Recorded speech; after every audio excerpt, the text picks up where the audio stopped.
औज़ु बिल्लाहि मिनश शैतानिर रजीम, बिस्मिल्लाहिर रहमानिर रहीम। गदीर वालों का सकीफ़ा वालों के लिए एक सवाल है और इसका जवाब जब मिलेगा फिर इससे आगे बात बढ़ेगी। गदीर क्या है? गदीर ऐलान है, रसूल खुदा ने अपने नायब का, वसी का, हलीफ़ा का ऐलान कर दिया।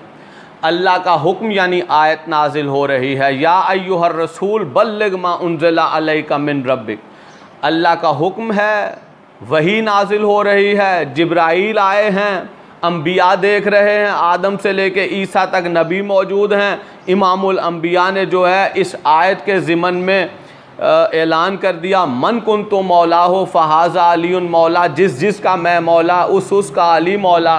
3 दिन तक 1.25 लाख के मजमा जो सहाबा और सहाबियात पर मुश्तमिल था, ये कह के ठहरा दिया, बैठा दिया कि उस वक्त तक घर नहीं कोई भी जाएगा कि जब तक मेरे बाद मेरे भाई अली को मेरे बाद मौला और वली बनने की मुबारकबाद ना दे ले। और मुबारकबाद दी गई, और ये कह के मुबारकबाद 1.25 लाख के सहाबा और सहाबियात ने दी कि आपको मुबारक हो कि अल्लाह के हुक्म और रसूल के फरमान के मुताबिक आप रसूल के बाद हर मोमिन और मोमिना के मौला बन गए हैं। या अली अमीर अल मोमिनीन, आपको मुबारक हो।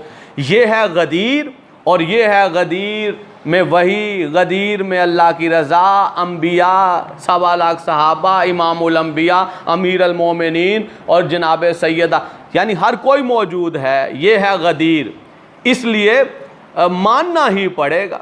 अब दूसरी तरफ जो है एक मीटिंग चली सकीफ़ा में, और उस वक्त के जब रसूल खुदा का जनाजा अभी दफन भी नहीं हुआ, रसूल खुदा का जस्द अतहर अभी मौजूद है, और अमीर अल मोमिनीन अली जो है वो मैयत अतहर के पास मौजूद हैं, अभी तजहीज़ो तदफीन नहीं हुई, उस वक्त ये मीटिंग हो रही है। अब देखिएगा कि उसका मुकाम क्या है गदीर का, और इसकी वक़्त क्या है सकीफ़ा की। उस वक्त मुहाजिर व अंसार चले गए हैं सकीफ़ा में, और बहुत सी तादाद मुहाजिरीन की और बहुत सी तादाद अंसार की। मुहाजिर ने कहा, यानी मुहाजिरीन ने कहा कि हम रसूल के साथ घर बार छोड़ के आए, दौलत छोड़ के, जगह छोड़ के आए, जायदाद छोड़ के आए, हमारी ज़्यादा कुर्बानियाँ हैं, इसलिए हुक्मरान अब हम में से होगा। ये क्या हो गया 2 माह और 10 दिनों में? अभी तो सब कुछ वहाँ पे अल्लाह रसूल के हुक्म से और फरमान से तय पा गया, और मुबारकबाद भी मौला की दे के आप आए हैं। ये क्या चक्कर चल रहा है? अहले सुन्नत जो हैं और जो सकीफ़ा के पैरोकार हैं, उन्हें बताना पड़ेगा, जवाब देना पड़ेगा। फिर अंसार ने कहा नहीं, हमने रसूल को पनाह दिया, रसूल का साथ दिया, जंगें लड़ी हैं, तो हुक्मरान हम में से होगा। ये क्या हो रहा है? ये क्या चल रहा है? और किस वक्त चल रहा है कि जब रसूल खुदा का जनाजा उधर जो है वो भी तदफीन से पहले पड़ा हुआ है? ये किस वक्त की बातें? फिर उसके बाद वहाँ पे गर्म जोशी हो जाती है, एक दूसरे से जो है ऊंची आवाज़ में बात होती है, 2 तरफा लड़ाई होती है, गाली गलोच होती है, यहाँ तक कि दाढ़ियाँ खींची जाती हैं।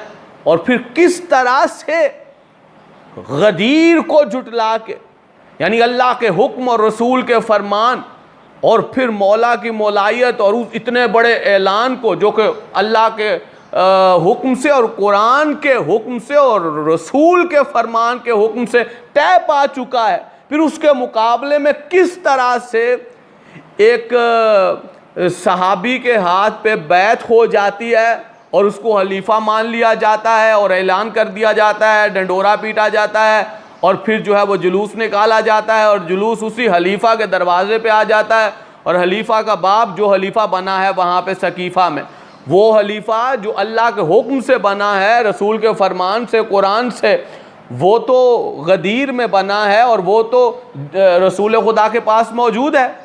लेकिन ये जो खलीफा बना है, जो मुहाजिर और अंसार ने लड़ झगड़ के बनाया है, ये जब इसका जलूस पहुंचता है अपने ही घर के सामने, तो इसी का बाप सामने आके कहता है कि ये क्या मामला है, ये क्या शोर है?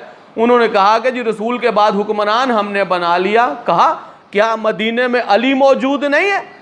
क्या अली नहीं है? आपने किस तरह से ये खलीफा बना लिया, हुक्मरान बना लिया मेरे बेटे को? उन्होंने कहा कि पहली बात तो ये है कि सारे इस बात पे मुत्तफिक हैं कि ये उम्र में बड़े हैं, तो फिर पहले हुक्मरान के बाप ने एक ही जुमला कहा और वही अकीदा हम शिया ने हैदर करार का है। उन्होंने कहा अगर उम्र की बात है कि ये उम्र में बड़े हैं और आपने रसूल का जनाजा भी दफन नहीं किया और इसको हुक्मरान मान लिया है, तो फिर ये सारे जितने इसके साथ हैं और इसको हुक्मरान मान रहे हैं उन पे वाजिब है कि इसको छोड़ के फिर मुझे माने हुक्मरान। क्यों? क्योंकि मैं इसका भी बाप हूं, उम्र में इससे भी बड़ा हूं।